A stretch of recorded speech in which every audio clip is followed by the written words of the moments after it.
already back into the running behind time. We are just doing our initial overview, giving all the usual suspects a chance to come in and tell us what's going on in their agency or in their industry, and you know, what they're seeing as issues that might come before us this year, maybe some reports on issues that were before us last year and where they've gone.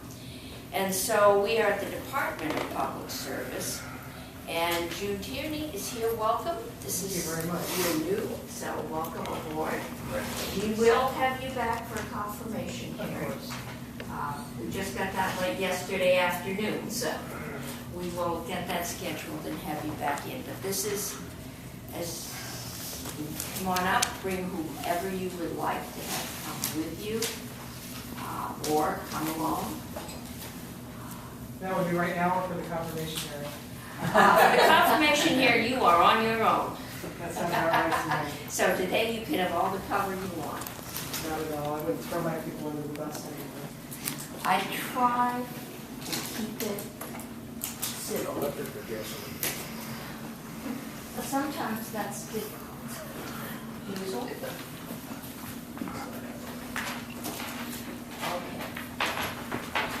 Well, good afternoon. My name is June Tierney, and I suppose it would be proper to say I am the designated Public Service Department Commissioner, subject to your confirmation. It's my distinct honor to be serving presently in that capacity, and it is also my privilege and honor to be here for this committee. Senator Cummings, it's a delight to see you back in the chair. The last time I was here, you were in the chair. That was many years ago when I was a department attorney. It was probably 8 or 9 years ago. So I have fond memories of this room. I'm happy to give you the overview that you just discussed. Are we looking for an overview of what the department does? Because I have the impression a number of your committee members already know that. I think most of them do, so very briefly, but the issues you're working on, the issues you see that might be hot button this year, things you think we should be aware of and perhaps working on. So with the caveat that these are early days, I've been in my seat maybe 7 or 8 days, so I don't pretend at this time to fully command all the details of what the administration's prerogatives or priorities are, and I'm still feeling my way around the things that have been of concern or interest to the department, because it is actually the case, coming as I do from the Public Service Board, that there is quite a bit of separation between the two agencies, and so I really don't have a copious amount of inside information at this point about the department. What I do have is my experience of years ago to rely on knowing about the department, and therefore I fully expect to be up to speed in short order. I can say this, the administrative, or better said, the legislative asks that I anticipate at this time are pretty small in nature, because as I'm sure Senator Lyons is in a position to tell you, there's been quite a bit of work done in sort of taking a look at both the board and the department and how they function and bringing their actual positions, or there's performing the functions that this legislature envisioned in Title 30. So from my perspective, as a department commissioner, I expect to spend quite a bit of time doing a checkup on the systems and identifying where there are opportunities to make changes or to highlight things that are already being done but perhaps are not known about, in order to reestablish the relationship that I believe is historically the one that has characterized the department and the public it serves, and that is one being a little department that packs a pretty good punch. The department continues to do good work, but I don't know that the department has been successful in getting that out there for folks to understand. So I'm not here today to tell you that I have big transformative visions for what the department is going to be doing in this legislative session. I'm here more to tell you that I'm there to do a checkup and a ground-up review with people about what we are doing, what we can do differently, what they would like to do better. The legislative asks that I think are fairly modest that I anticipate making this year are, they have to do with the 248, Section 248A cell tower siting. There's a sunset that's about to take hold. Yeah, I know that was controversial in my area. Indeed, and you know, the job isn't done. There is still a need for more infrastructure in order to get you know, acceptable, widespread coverage in the state. And there are challenges that I'm sure I can go into at some point. Today's probably not the day. And I have folks on staff who are more the folks who can really give you the granular view on these issues. What's striking to me is I last dealt with these issues at the department maybe 10 years ago, and I can tell you a lot of progress has been made, but how interesting to see an old friend when I go downstairs, the job still remains to be done. Another one has to do with the Lifeline verification process. Lifeline, as I'm sure you recall, is a benefit that we make available to ensure that the most vulnerable among us have basic telephone service. This is a program that we do in partnership with the federal government. The federal government has its statutory and regulatory overlay for it and the funding that goes with it. Vermont is a state that has a state-based bookend or complement to that. And there's a little bit of streamlining that needs to be done to make our programs consistent with the federal government. Principally, it has to do with verifying the folks who are drawing the benefit are actually qualified to get it, and making sure that it's done through this one national database. So it's a simplification measure, which should be a big fix for you folks. And then the last piece of that has to do with tweaking the Lifeline benefit that we offer as a state and moving from what, as a numbers challenged person, I consider to be a very complicated formula for deriving what kind of benefits going to be paid to an individual program to a flat amount. It's a much more simple administration and therefore lots of heavy. So you have a look of question on your face. Well, Lifeline isn't something I generally think of as a hot, it's one of those things that I think in the public's minds helps out poorer older people that need a way to communicate if they have a heart attack or it's literally a lifeline. Yes, strictly a lifeline. And I guess I'd never thought it had always been there.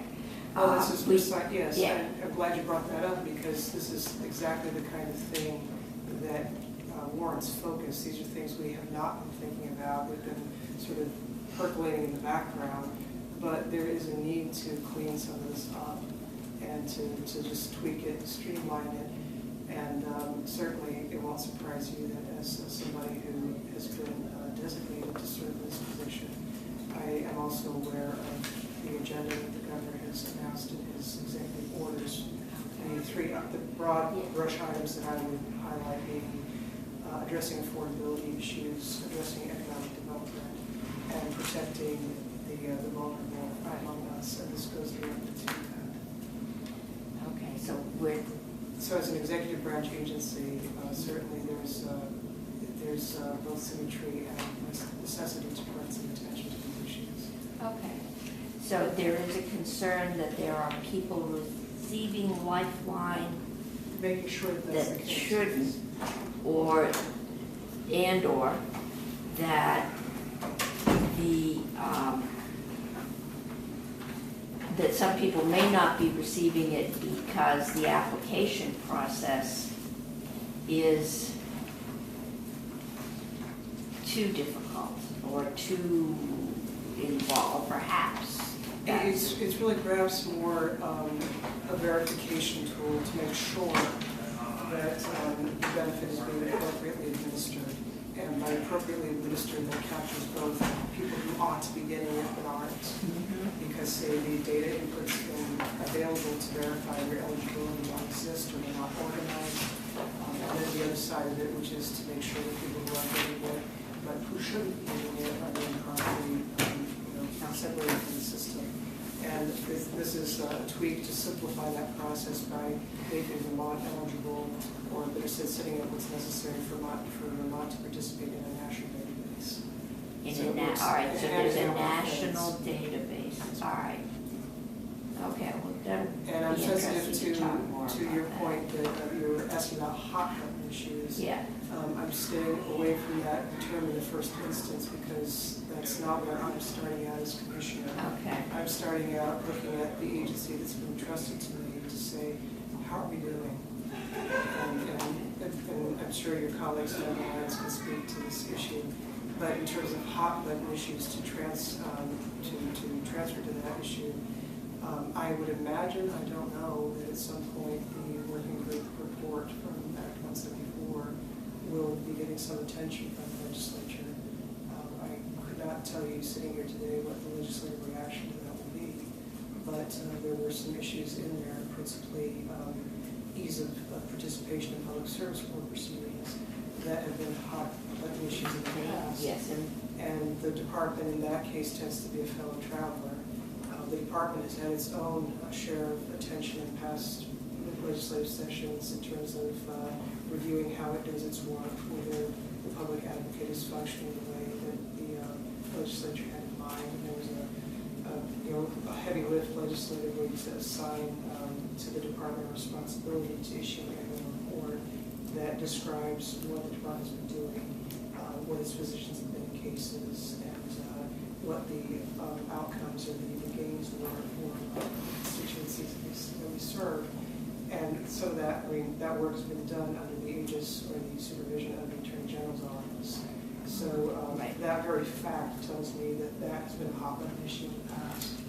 And with the grace of God, I would be a commissioner who has the privilege of supervising the department in a period of time when there's this comeback, and that trust with the legislature and the people is established such that that kind of supervision is not necessary.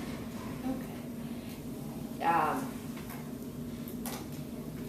There seems to be a lot of action around net metering and net metering rules.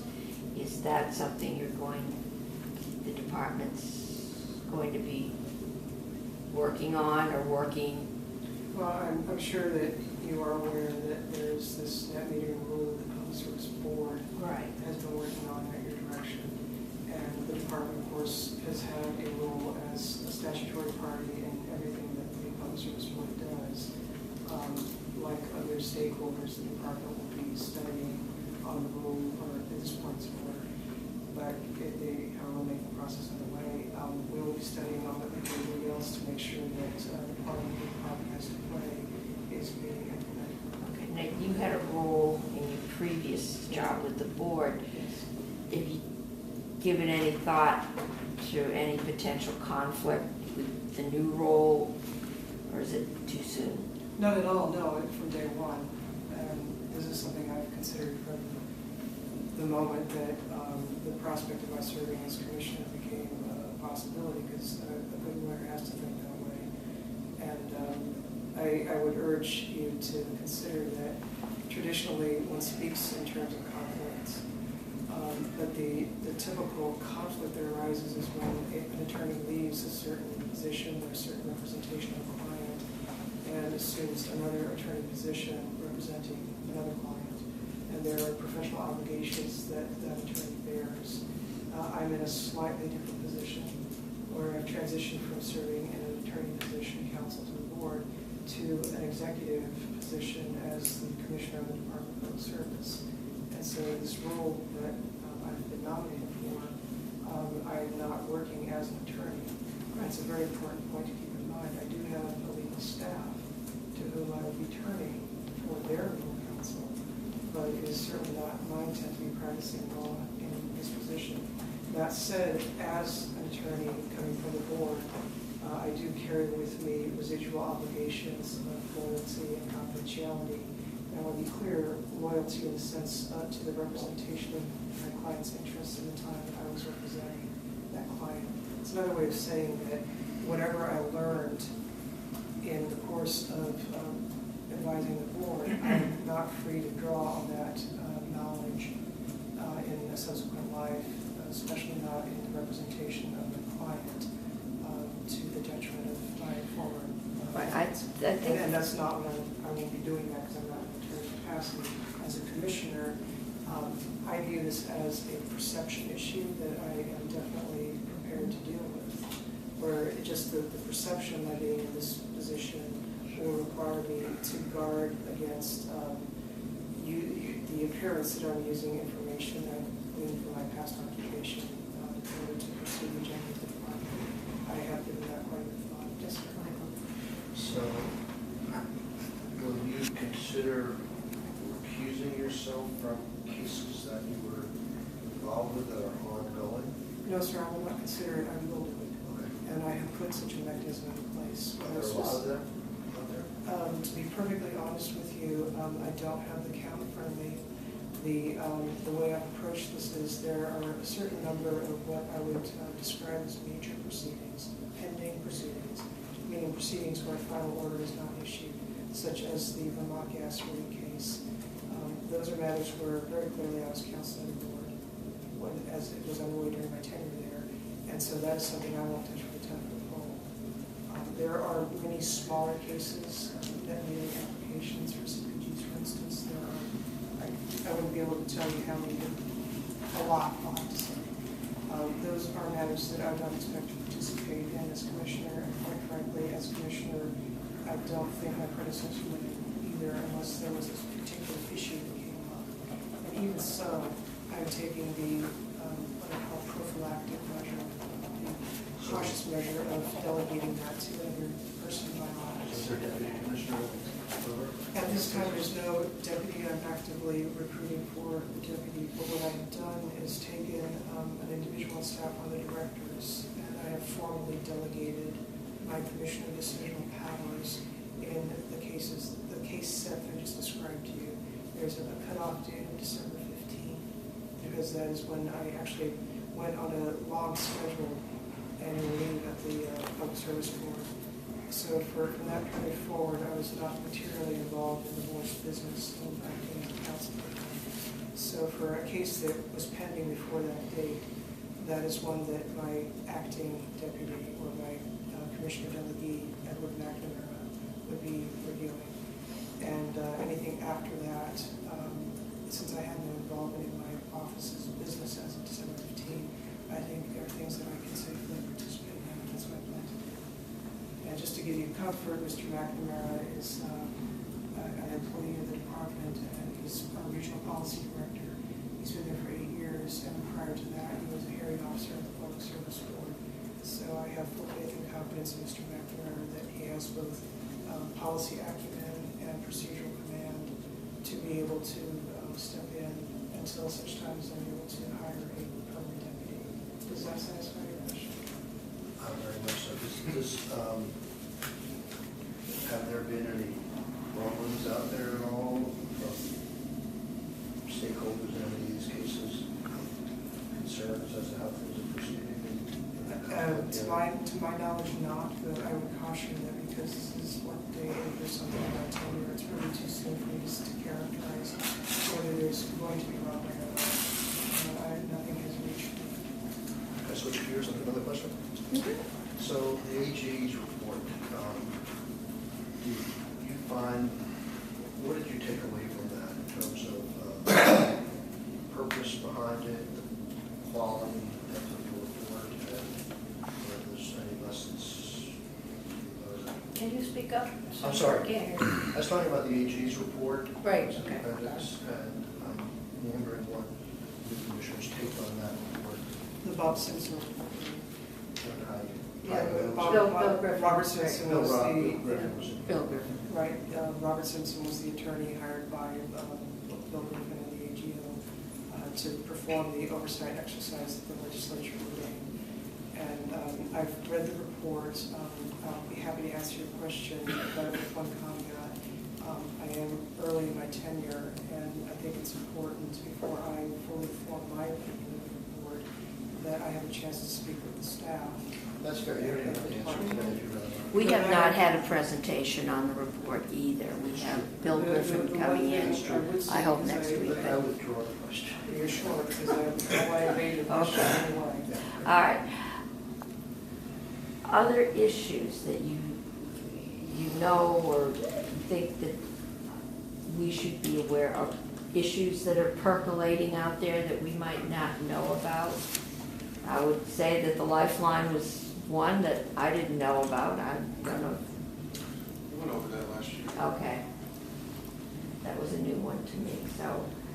Issues that you would not know about, may I ask, Madam Chair, are you thinking things that are reported on in the media that you simply don't know about, or are you I asking? think issues you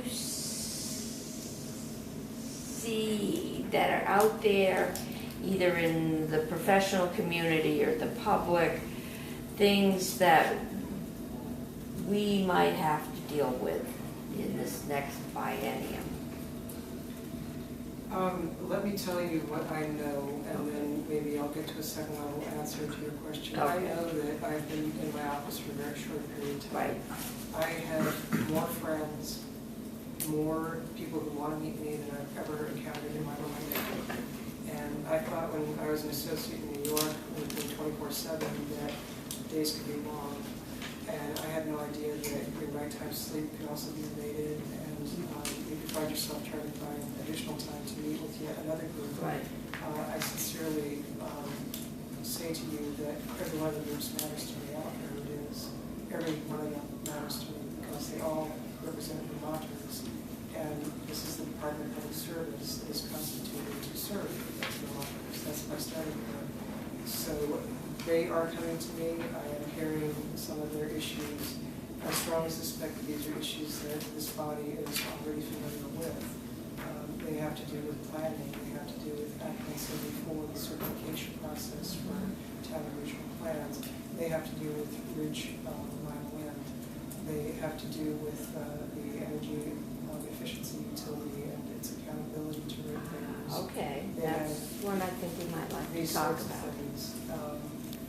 So I can't sit here and draw a bead at this Okay. time on precisely what those issues are, but I'm guessing that, Vermont being a big Tierney family, the arguments are never settled. There are lines drawn under them for every legislative session, and then we'll be back next year. It's not like baseball.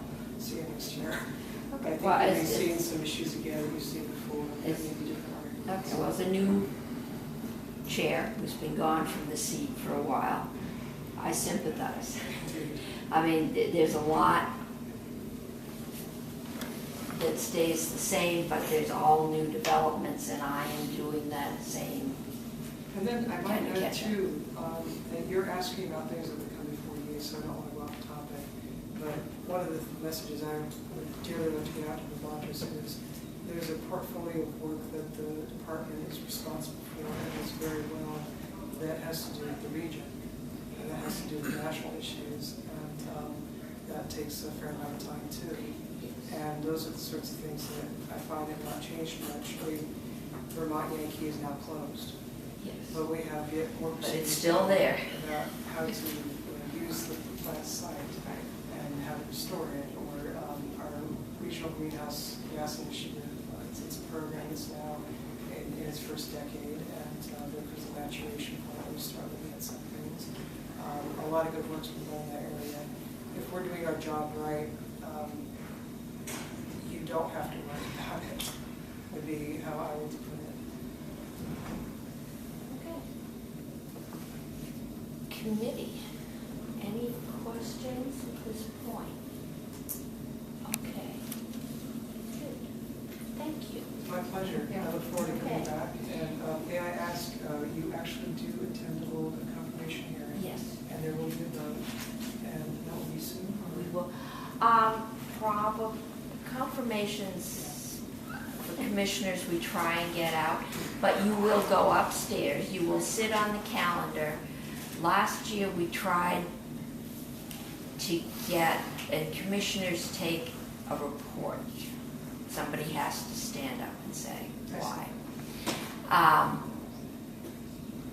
and they just kind of bubble up.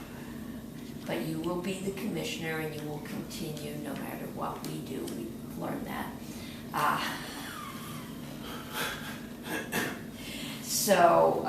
But I'm sorry to hit a sore note here. Maybe I should have just left my chair.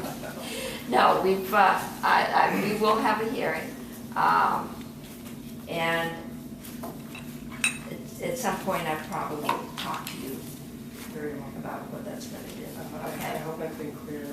I welcome inquiry. I welcome any opportunity to help folks do their job. I think you're not the only commissioner who's been in with 2 and 3 and 4 days to get to know not just where their office is, but who their people are and what the issues are. So this was introductory. Give us a chance to get to meet you, and we will have you back for a formal confirmation hearing. And then we will probably see more of you before we're finished. Since we're going to have an ongoing relationship, I would ask that you accept about me one of my weaknesses. I have 2 voices. One is this very low, quiet voice, and the other is a parade field voice we used to say in the Army. That's the one where you can hear me all the way downtown. Okay. I don't use that voice indoors, so please don't be shy. I know you won't be shy, but my point is, if you're not hearing me, gesticulate, just Okay. tell me, remind me, Junie needs to speak up, and I'll be glad to Do we hear another voice that way? No, sir. We want to hear the military. You have to listen before you At least you have. Not until we make her angry. Not even that. A good soldier does. True. Okay, Thank you so much. thank you. The committee, I'm going to try and get this bill out, S2, so we can get it upstairs, and the office staff can go home, since I can't tell if it's raining out there or what it's doing. It's quiet. Or nothing, it's nice and quiet, okay, good. Because the ice makes me a little concerned for people that have to drive. Okay, we have S2. It's been on the calendar. We went over it yesterday. Is there any questions, anything? If not, I will entertain a motion. Sir Secretary, you got the sheet? He's got the sheet. He's got the sheet, okay. So I would move that we pass S2 as drafted and send it to the Senate. Okay. I do not usually do a roll call on every bill. I will on things that I have a sense might not be unanimous or on major issues. Unless somebody objects, I'm just going to say all those in favor say aye. Aye.